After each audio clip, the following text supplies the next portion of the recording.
नमस्कार दोस्तों, स्वागत है आप सबका judiciary by PW YouTube channel पे। मेरा नाम है करण सांगवान और मैं आज एक इंपॉर्टेंट टॉपिक आपके साथ डिस्कस कर रहा हूँ। जैसा कि आप सबको पता है, हिंदू लॉ, जी हाँ, हिंदू लॉ काफ़ी सारे स्टेट जुडिशियल सर्विसेज में आता है। हिंदू लॉ को समझने के लिए हमें इसके सोर्सेज को समझना बहुत ज़रूरी है, क्योंकि जुडिशरी एग्ज़ाम के लिए एक इम्पॉर्टेंट कॉन्सेप्ट है। और इस वीडियो में हम समझेंगे सोर्सेज को सिंपल लैंग्वेज में एग्जाम्पल के साथ। तो चलिए स्टार्ट करते हैं आज का session, sources of Hindu law. जी हाँ, देखिए, अगर मैं सोर्सेज ऑफ हिंदू लॉ की बात करूं तो सोर्सेज को मेनली दो कैटेगरीज में डिवाइड किया गया है। जी हाँ, दो कैटेगरीज, एक हमारी है एंशिएंट सोर्स, एक हमारे हैं मॉडर्न सोर्स।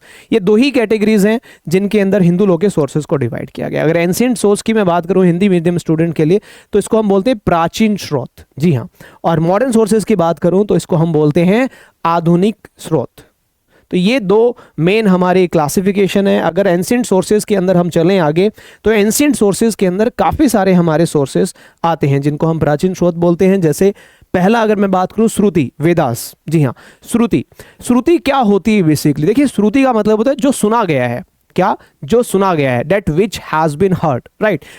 इसमें मेनली वेदास आते हैं, जैसे ऋग्वेद हो गया, यजुर्वेद हो गया, सामवेद हो गया, अथर्ववेद हो गया, right. Consider the oldest and the most authoritative sources.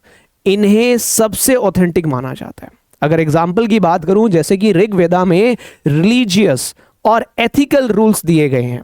ये हिंदू लॉ के सबसे पुराना और ऑथेंटिक सोर्स है। जी हाँ, सो अब आपको समझ में आया श्रुति क्या होती है। श्रुति का मतलब है जो सुना गया है।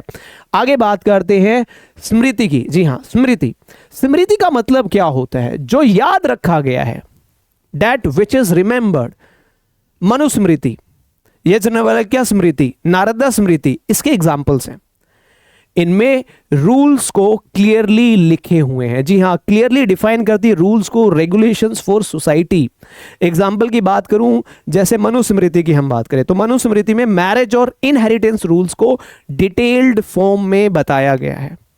सो ये होती है स्मृति। श्रुति समझ में आ गई है, स्मृति समझ में आ गई है। नेक्स्ट अगर हम बात करें तो नेक्स्ट है हमारे डाइजेस्ट एंड कमेंट्रीज। जी हाँ, डाइजेस्ट एंड कमेंट्रीज मतलब व्याख्या और निबंध। ये स्मृतिज को एक्सप्लेन करने वाले ग्रंथ हैं, बेसिकली क्लैरिफाई करते हैं और इंटरप्रेट करते हैं स्मृतिज को। की टेक्स्ट की बात करूं, जो इंपॉर्टेंट कमेंट्रीज हैं वो है मिताक्षरा है आपकी, ठीक है, जिसे विजय नवेश्वर ने लिखा, दया भागा है जिसे जिमुतवाहना ने लिखा, और ये स्कूल्स ऑफ हिंदू लॉ में भी हम लोग पढ़ते हैं। एग्जाम्पल की बात करें, मिताक्षरा और दया भागा दोनों सक्सेशन और इनहेरिटेंस रूल्स को एक्सप्लेन करते हैं। ये कोर्ट्स के लिए एक अथॉरिटेटिव है, right. So consider authoritative by the courts. ये है हमारे digest and commentaries. These are the sources of Hindu law, Shruti, Smriti, digest and commentaries. Next अगर हम बात करें, एक और है हमारा, वो है कस्टम, जिसको हम रिवाज बोल देते हैं, जिसको हम प्रथा बोल देते हैं। एंशिएंट टाइम से चली आ रही प्रैक्टिस जो कॉन्टिन्यूअस है, सर्टेन है और रीजनेबल है। जी हाँ, तीन चीजें, कॉन्टिन्यूअस, कंसिस्टेंट और रीजनेबल ओवर टाइम पीरियड, इसको बोला जाता है कस्टम। कस्टम तब वैलिड है जब वो इमोरल या पब्लिक पॉलिसी के खिलाफ ना हो। जी हाँ, to be legally valid custom must not be immoral नहीं होना चाहिए, कंट्रेरी टू पब्लिक पॉलिसी नहीं होना चाहिए। एग्जाम्पल की बात करें तो पंजाब में काफ़ी सारे स्टूडेंट हैं, अगर पंजाब से कोई है तो वो जानता होगा, पंजाब में चद्दर अंदाजी की एक प्रथा होती है। जब आप पंजाब जुडिशियल सर्विसेज की प्रिपरेशन करते हैं तो पंजाब कस्टमरी लॉज वहाँ के पंजाब के पूछे जाते हैं। तो पंजाब में एक चद्दर अंदाजी की प्रथा होती है, जिसमें ब्रदर जो होता है विडो से शादी करता था। ये एक वैलिड कस्टम था क्योंकि पुराना चला आ रहा है ना। तो वो रिवाज, वो प्रथा जो काफ़ी टाइम से चली आ रही है, कॉन्टिन्यूअस है, कंसिस्टेंट है, रीजनेबल है, इमोरल नहीं है और कंट्री टू पब्लिक पॉलिसी नहीं है, उसको हम बोलते हैं कस्टम। तो ये थे हमारे एंशिएंट सोर्सेज। अगर हम मॉडर्न सोर्सेज की बात करें, जिनको हम बोलते हैं आधुनिक स्रोत, क्या है हिंदू लॉ के? पहला, equity, justice and good conscience, न्याय, समानता और विवेक। जी हाँ, ब्रिटिश कोर्ट्स ने ये प्रिंसिपल हिंदू लॉ पर अप्लाई करते वक्त यूज किया था। Principle introduced by British courts when clear Hindu laws was absent. Decide करता है ये फेयरनेस एंड नेचुरल जस्टिस पे। कोई एग्जैक्ट लॉ नहीं है तो जज अपनी अंडरस्टैंडिंग और नेचुरल जस्टिस के हिसाब से डिसीजन ले सकते हैं। इसको बोलते हैं equity, justice and good conscience. Example, when no explicit rule exist जजेस apply these principle to decide cases. ये मॉडर्न सोर्सेज का फर्स्ट सोर्स है। अगर आगे चलें तो बात आती है जुडिशियल डिसीजंस, न्यायिक निर्णय, जिनको हम प्रेसिडेंट्स भी बोलते हैं कॉन्स्टिट्यूशन ऑफ इंडिया में जब आप लोग पढ़ते हो।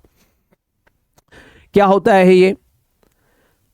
हाई कोर्ट और सुप्रीम कोर्ट के जो फैसले हैं, जो डिसीजंस हैं, राइट, वो भी सोर्स का काम करते हैं, क्योंकि वो लॉ को इंटरप्रेट करते हैं। तो decisions by the high court और the supreme court interpreting and clarifying Hindu law, वो आपके मॉडर्न सोर्सेज के अंदर काउंट किए जाते हैं। जैसे एग्जांपल की बात करूं, सुप्रीम कोर्ट का judgment Lata Singh versus state of UP का केस, जहां इंटरकास्ट मैरिज का राइट दिया गया। अब ये जजमेंट ही एक लॉ की तरह काम करता है। जी हाँ, राइट। नेक्स्ट हम बात करें लेजिस्लेशन, कानून, स्टैट्यूट, राइट, ये तो है ही कानून।